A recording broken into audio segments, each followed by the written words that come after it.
In today's video, we're gonna be talking about a house flipping strategy that 99.9% of flippers do not know about. So we're gonna be talking about the strategy itself, how you can identify opportunities like this, what you'll need to do in order to capitalize on these opportunities, and what people you will need and contractors you will need. And then we're also gonna talk about the numbers on this deal and how much this strategy actually put in additional profits to the bottom line. Let's go. To provide a little context on the property and what we're working with, we have 16 acres of land here. And as you can see, there's just some beautiful horse pasture here. That's on the front half of the property, probably takes up half the land.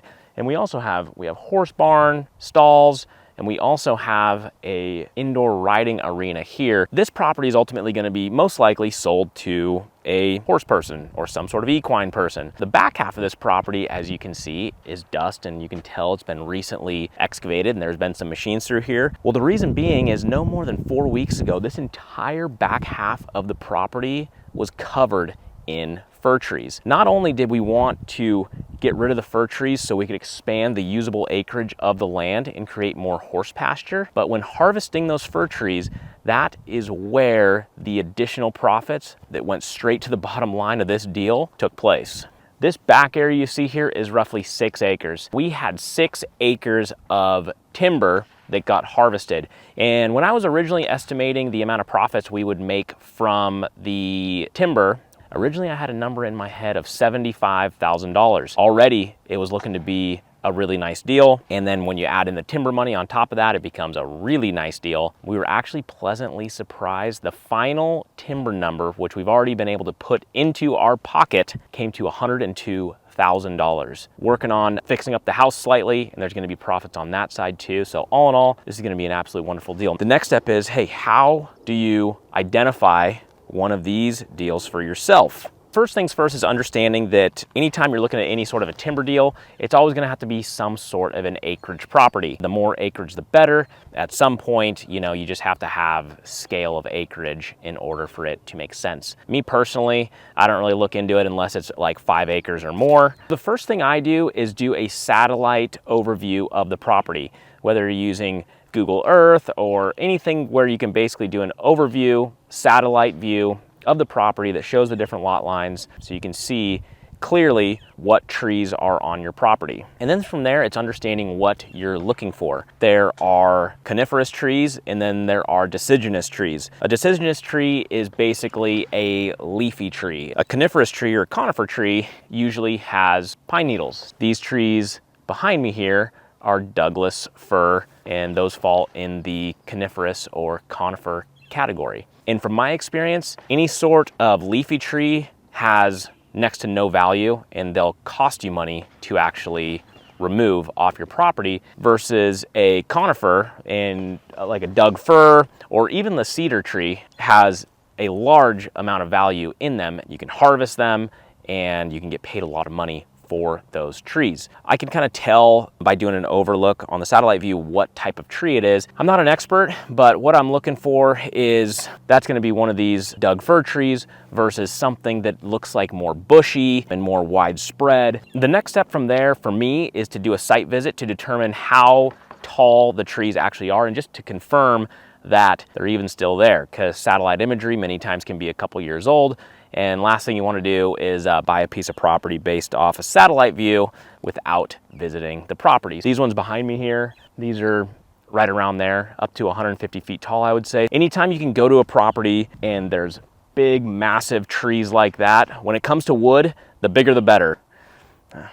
Sounded funny. Anyway, get your mind out of the gutter. When it comes to trees, usually the taller the better. Definitely make a site visit. So there's a couple things you're gonna need, or people and resources you're gonna need in order to put a deal like this together. The first person you're gonna need is somebody who can accurately evaluate timber. And what that's called is just performing a timber cruise, which is only, this area was only 6 acres. And then they'll put together a very detailed, comprehensive report for you that outlines the different types of trees on the property and the estimated board feet. A mill will pay you a dollar amount based on per 1,000 board feet. And right then and there, you know how much timber value you have on your property. The other person you're gonna need is a logging company, someone who is actually gonna come in, harvest the timber, meaning cut it down, cut it in the proper lengths, get it loaded onto log trucks, run the log trucks, coordinate with the mills, sell it to the mills, all of that. That entire process, the logger will take care of. There's two different ways from what I'm aware of on how you can pay a logger.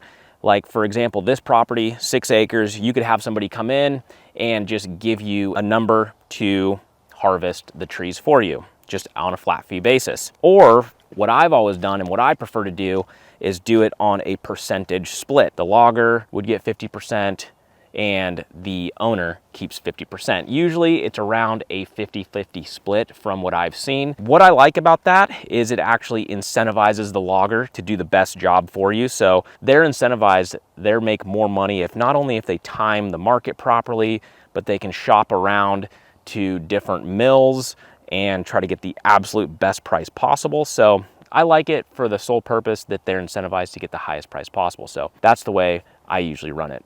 And then last but not least, you're gonna need somebody with a big excavator. We contract out with an excavation company who will come in. I mean, their equipment you can see over there, they still have an excavator here and a skid steer, but they came in, they removed all the stumps. They then put them into giant slash piles and burn piles. And while they were removing all the stumps, they continued to burn those piles down. So as you can see now, all the stumps are gone, all the debris is gone. And then once completed, they graded this entire area to make it nice and smooth. Because once you bring all that equipment in here, we just laid down our own seed. Soon, before we get this thing listed on the market, it'd sure be nice to have some fresh grass popping up through here. The timber harvest strategy is one that I absolutely love.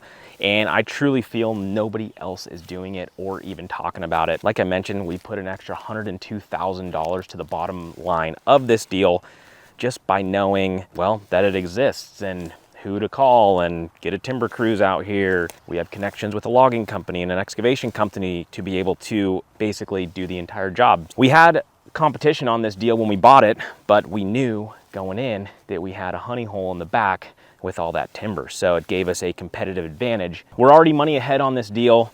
We're currently putting a roof on the house, got some landscaping done, got the field mowed. We're gonna do some exterior paint, things like that. But really that's about it. Then we're gonna throw this thing on the market here in the next 3 to 4 weeks, see how it does. I think we still have additional profits to be made on the house along with the timber profits. So I'm convinced this is gonna be one of my biggest deals of the year. Guys, if you haven't done so already, make sure you subscribe to the channel, take you out into the field. I show you different strategies like this, which I don't know, I think it's cool. Hopefully you do too. But I take you out into the field, show you all of our different projects, try to educate you on the different things we're doing. Hopefully you're learning and you're executing on some of those as well. So subscribe to the channel and we'll see you next time.